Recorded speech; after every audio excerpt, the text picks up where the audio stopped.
روز به امیر تتلو پیشرا توهی بیا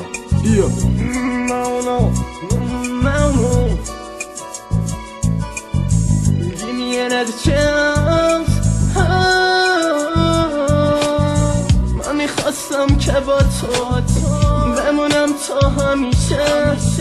اما تو رفتی یا نگفتی عاقبت این دل من چی میشه حالا چرا باز برگشتی میگی بی تو نمیشه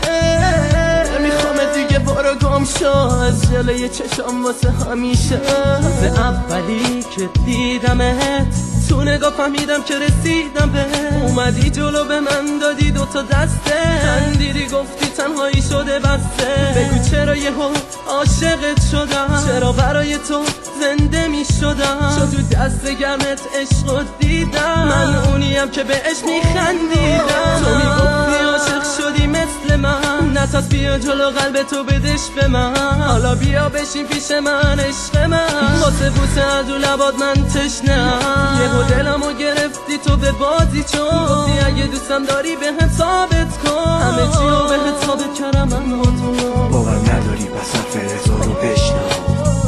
من میخواستم که با تو بمونم تا همیشه اما تو رفتی یا نگفتی عاقبت این دل من چی میشه حالا چرا باز برگشتی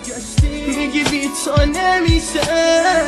نمیخوام دیگه برو گم شو از جلوی چشم واسه همیشه ازم خواستی تو زخم شب و تب منو بیا ببین بی تو باختم نرو برون نبند درو حالا بیا جلوم بشین ببین چشم تو ببند بریم به خاطر تلخ سر تو حادثه بخت شب حاضری با گوشه باز نیاز پیدا کنه فاش ایراز ماهری بگی باید بری به خواب درو منو تو خونی به سمت رونی به شبت واسم تر غمت ولی گفتی برو از پیشم کم بشه شره گفتم میرم و یه روزی میای که خیلی روسیای دختر میگم بازی چه نیستم که فردا منو بخواه خیلی خوشگلی نازی منم خوب دادی بازی راضی به مرگ من باشی آخرشم تو میبازی منو دادی عذاب کردی خراب دادی به باد برش زدی فریاد خوردی شراب خندیدی شاد حالا ناراحتم بی‌طاقتم فاصله کم شده بینمون بیا پیشم بگو دیوونتم بیا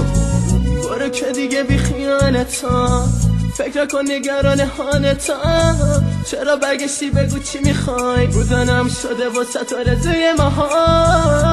تو زدی دلم و شکستی حالا اومدی میگی بودی تو مسیر پشیمونی ولی بدون خودت خواستی گم شو برو خیلی پستی اشتباه کردم که بهت فرصت دادم هنوزم میفته از اون صحبت یادم که میگفتی دوستت دارم همیشه پیشت فکر کردی توهی سری خر میشه بی صفر خندی به ریش من عروسکم بودی ولی برو از پیش من برو از پیش من برو از پیش من برو از پیش من من میخواستم که با تو بمونم تا همیشه اما تو رفتی یا نگفتی عاقبت این دل من چی میشه حالا چرا باز برگشتی میگی بی تو نمیشه نمیخوام دیگه برو گم شو از جلوی چشم واسه همیشه